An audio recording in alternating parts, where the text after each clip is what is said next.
Share this article. Tweet Kevin Duke September 15, 2017. Photos by Evans Brassfield. Video by James Martinek. Year after year, we gush about litter plus-sized street fighters that offer ultra-sport performance with agreeable street ergonomics.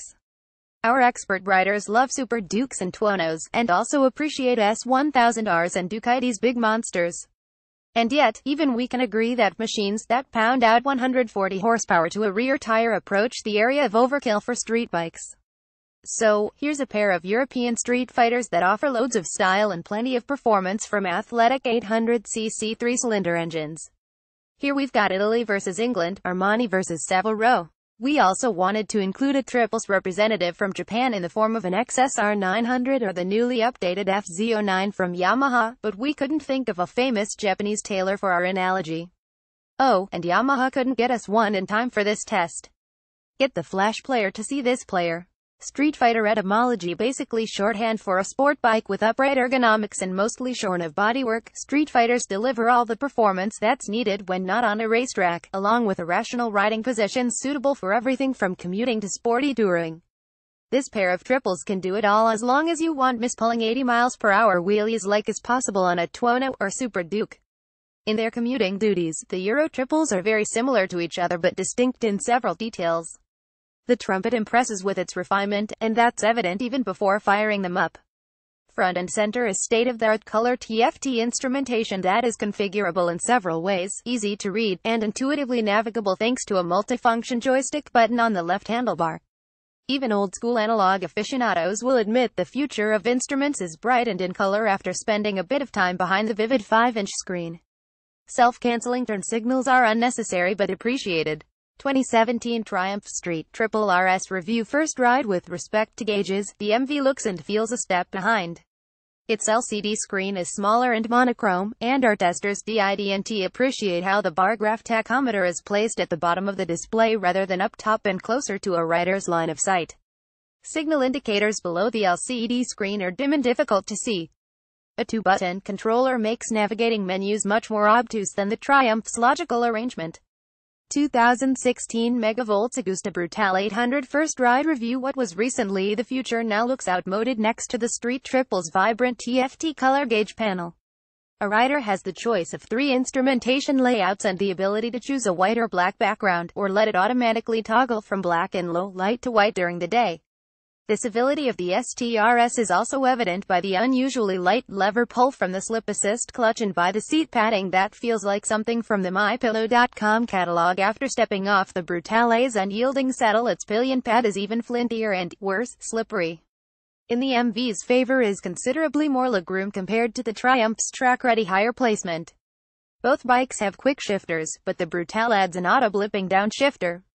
The MV's clutch annoys for its relative heaviness but satisfies with a nicely wide engagement zone that makes pulling away from a stop more confidence-inspiring than the RS's friction zone in the last few millimeters of its lever travel. Meanwhile, the stylistic line running along the side covers below the seat remind us that Italians sometimes put form over function, as it juts out between bony knees and is a mild irritant. Further down, the Brutale feels relatively fat between ankles to supply adequate clearance for its glorious exhaust outlets. Also, the frame's aluminum side plates get hot on ankles in warm weather, so you might want to avoid wearing your Guccis.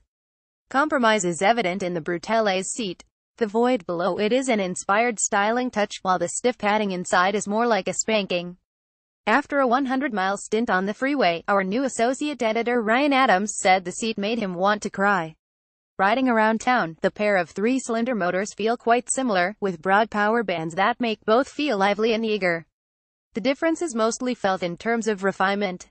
MV Agusta has made huge strides in taming the erratic responses from its ride-by-wire throttles, but the Triumph's smooth and predictable throttle reactions shine a brighter light on the jumpier throttle in the Brutale.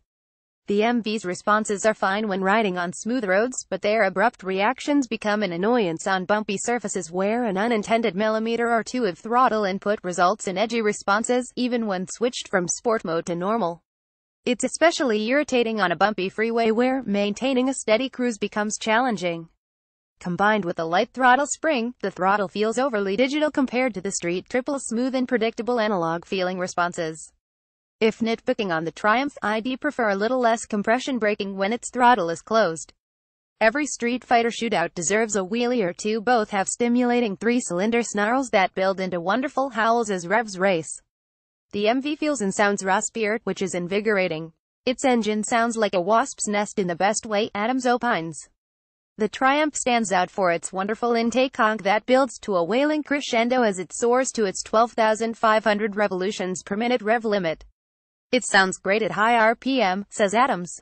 The motor pulls smoothly through rev range, and its smooth fueling and light clutch feel make it easy to ride in any situation.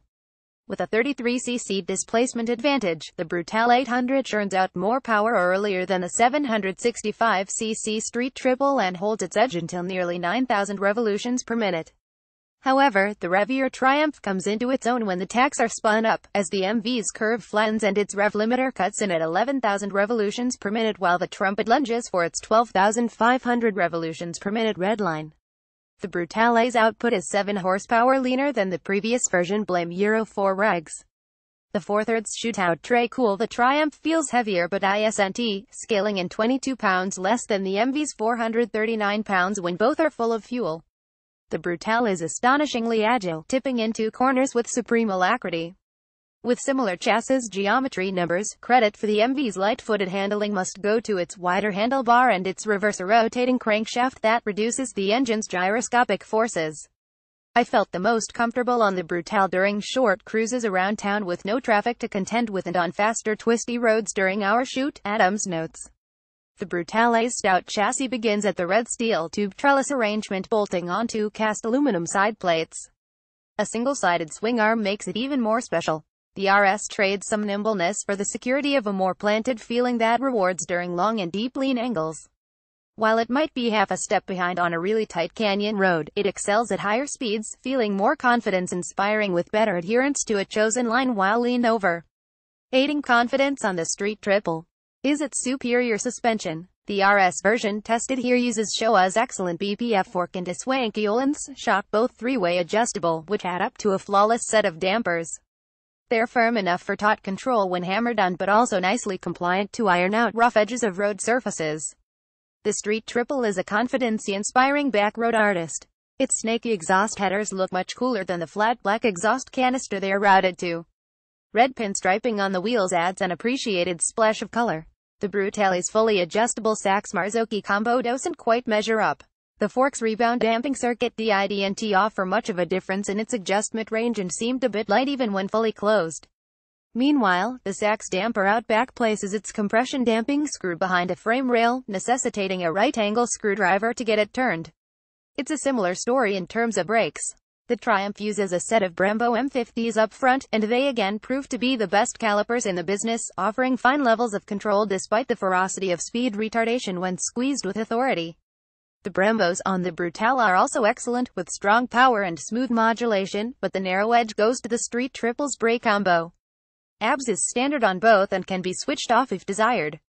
On the left is what we strongly believe to be the best brake caliper on the market, Brembo's stellar M50 monoblock here fitted to the Triumph.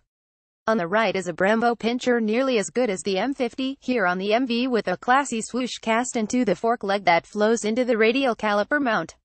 So, dynamically, this pair of triples is a good match, with the RS earning advantages in its componentry and refinement.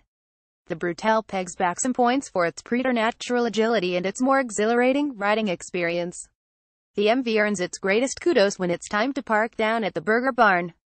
Style-wise, its attention to detail is superb, making MV's motorcycle art model more than just the empty words from a PR flack.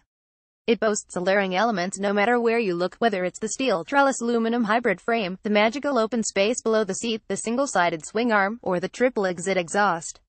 Even a simple item like a side stand is hewn to be artful on MV Agustas. The MV is beautiful from nearly every angle and has styling cues that are clearly form before function, Adams observes. Some call it Italian charm, and there is no doubt the Brutale 800 is a charmer. The Street Triple is winsome in a more subtle fashion. It looks the part of a real deal Street Fighter with its aggressive stance and angry slanted eyes browed by a sporty fly screen. But its exhaust looks like an awkward goiter next to the Brutale's splendid pipe organ, and its overall package simply doesn't dazzle eyes like its Italian rival. Italian charm or English civility, choosing a winner from this duo is fraught with compromise, as each has its own special character.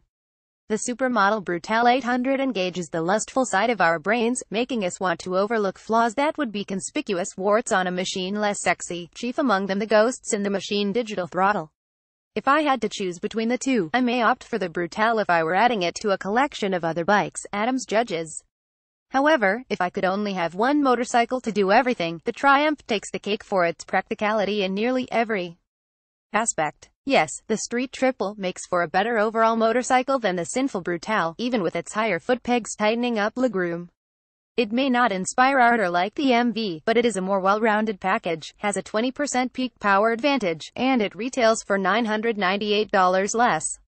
The RS has nearly everything going for it, Adams observes. A smooth, torquey triple that produces 20 horsepower more than the MV, great brakes, great fueling, easily adjustable suspension, and fantastic maneuverability in town or out in the canyons. Yet somehow, the Hinckley-built Triumph feels a bit vanilla when compared to the Brutale from the banks of Lake Verez. We really enjoy characteristics of both of these fantastic Euro triples, but by the metrics of our scorecard see below for full details, it's the Street Triple RS that handily wins this bout.